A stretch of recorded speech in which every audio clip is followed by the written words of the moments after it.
वंदे मातरम दोस्तों, स्वागत है आप सभी का एक ऐसे मंदिर में जो न केवल श्रद्धा बल्कि उससे भी कहीं ज़्यादा इतिहास, प्रकृति और भक्ति का संगम है। ये है अरावली पहाड़ियों की गोद में बसा गलता जी मंदिर, जिसे जयपुर का मंकी टेम्पल भी कहा जाता है। साथ ही पहाड़ों से बनी पगडंडी आपको घुमावदार रास्तों से इस अद्भुत तीर्थ तक ले जाती है, जहाँ की सुंदरता मन मोह लेती है। भव्य मंदिर, हरी भरी पहाड़ियाँ और शांत जलकुंड आपको एक अलग ही दुनिया में ले जाते हैं। यहाँ का मुख्य आकर्षण गलता जी कुंड है, जिसे देवताओं का आशीर्वाद प्राप्त है और जिसकी जलधारा कभी सूखती नहीं है। मैं इस एपिसोड में देने वाला हूँ यहाँ की पूरी जानकारी। तो बिना देर किए प्रारंभ करते हैं इस भव्य मंदिर की यात्रा।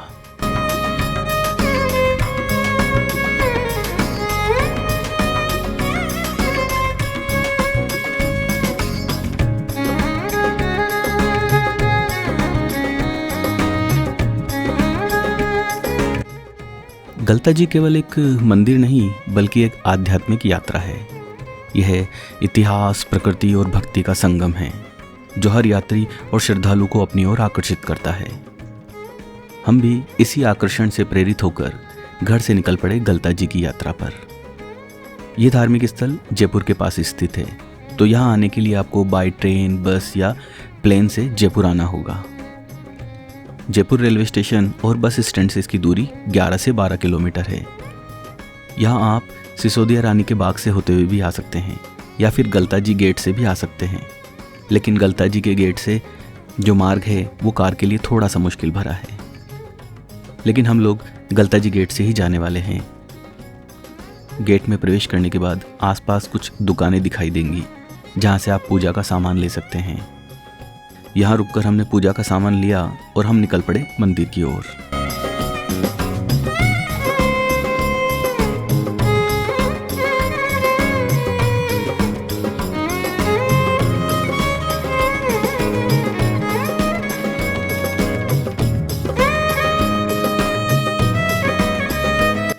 ये रास्ता कार के लिए थोड़ा मुश्किल भरा था, लेकिन जैसे जैसे हम मंदिर के नज़दीक पहुंच रहे थे, आसपास के नज़ारे देखने लायक थे।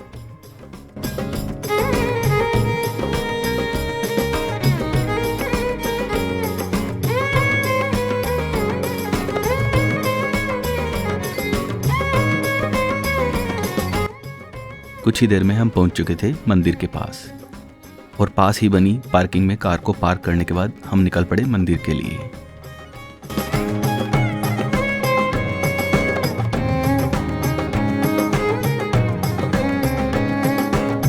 सीढ़ियों से नीचे उतरने के बाद हमें दिखाई दिया एक कुंड, जो शायद नीचे गोमुख से गिरने वाले पानी से भरा होगा।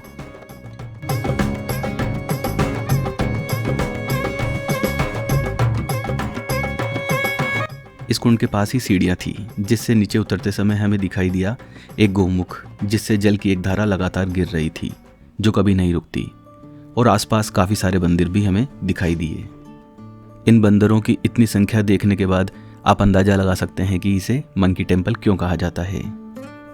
राजस्थान की ये जगह गालव ऋषि की तपोस्थली थी। उन्हीं के नाम से इस स्थान का नाम गलता जी पड़ा। आसपास की पहाड़ियों से घिरा ये स्थान काफ़ी सुंदर प्रतीत होता है। इस कुंड में लोग नहाते भी हैं, लेकिन ये दिसंबर का महीना और सर्दी की वजह से इसमें कोई नहाता नजर नहीं आया। इस कुंड के आसपास के नज़ारे देखने लायक थे। इसी कुंड के नीचे एक और कुंड भी था, जिसमें सफाई का कार्य जारी था।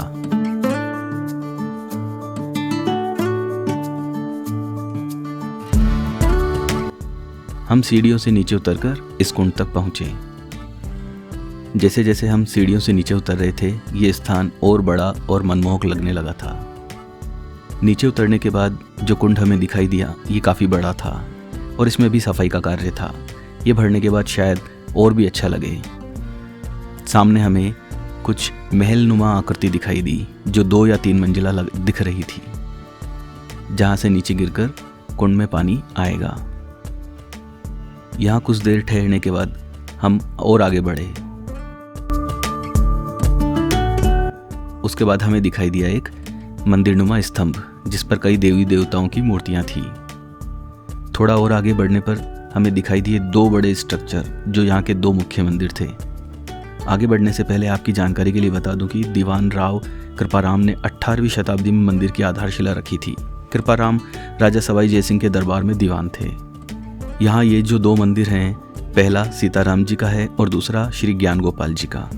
दोनों मंदिरों की भव्यता का अंदाजा इससे भी लगाया जा सकता है कि ये बाहर से देखने में एक महल जैसे दिखाई देते हैं। हमने सबसे पहले प्रवेश किया सीताराम जी मंदिर में। ये एक बहुत बड़ा परिसर है और इसमें राम जी के अलग अलग रूपों को बड़ी खूबसूरती से दर्शाया गया है।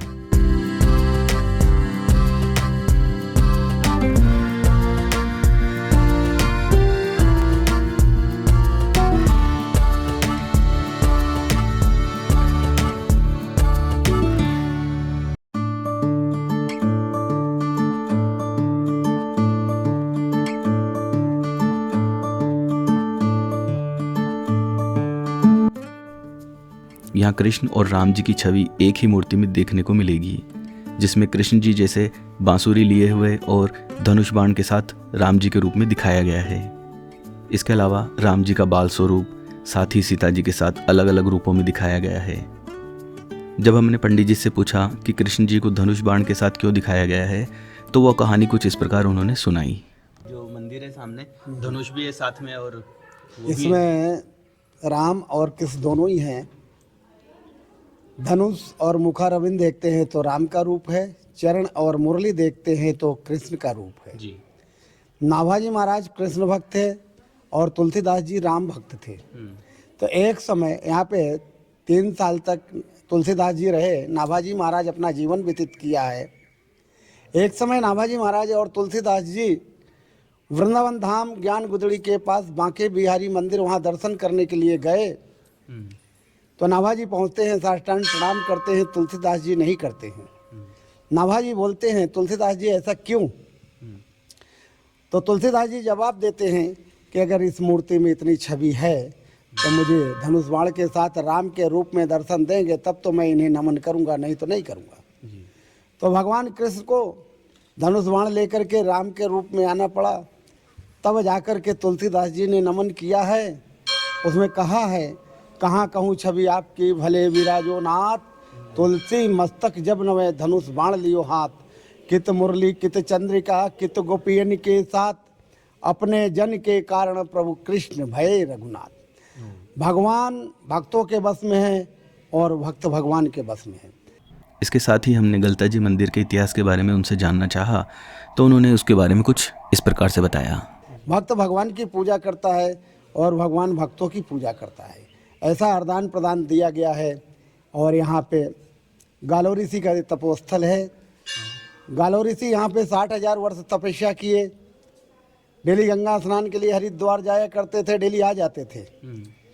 एक समय गंगा स्नान कर रहे थे, गंगा बहुत जोरों से आई, आते ही प्रकट हुई और प्रसन्न हुई। बोले, हे ऋषि, मैं आपसे बहुत प्रसन्न हूँ, मांगो क्या मांगते हो?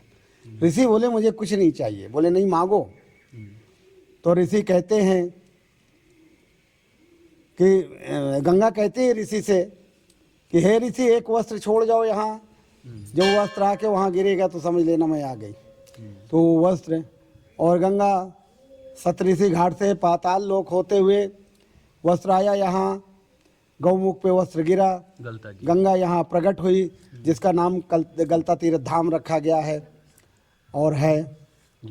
4 धाम की यात्रा जाते हैं, जब तक यहाँ नहीं आते उनकी यात्रा अधूरी होती है। मंदिर में दर्शन के बाद अब हम प्रवेश करने वाले हैं सीताराम जी मंदिर के सामने ही बने एक और मंदिर, श्री ज्ञान गोपाल जी मंदिर।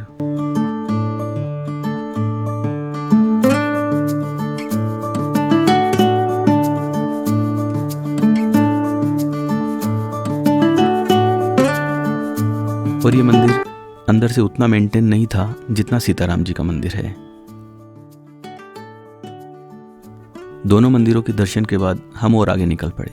एक बात और ध्यान देने वाली थी कि यहाँ दीवारों पर कई प्रकार की पेंटिंग भी थी जो काफ़ी पुरानी प्रतीत हो रही थी।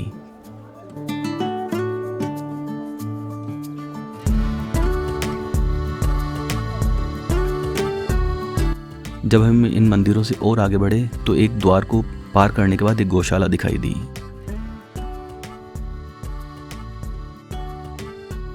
साथ ही एक भवन दिखाई दिया जो शायद साधु संतों के रहने के लिए होगा। इसी भवन के सामने हमें दिखाई दिया एक हनुमान मंदिर, जिसके भी दर्शन हमने किए।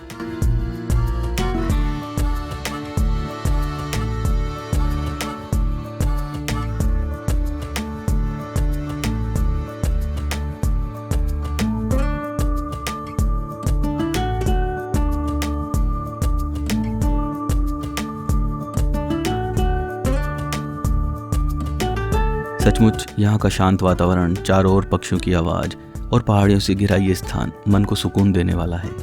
चारों ओर हरियाली जैसे मन को एक अलग ही शीतलता प्रदान करती है। जब भी जयपुर आएँ तो इस स्थान को अपनी ट्रैवल लिस्ट में ज़रूर ऐड कर लेना चाहिए।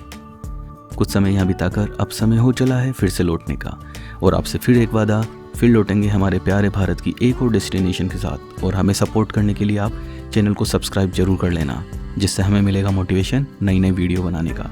तब तक के लिए जय Bharat, tata and bye bye.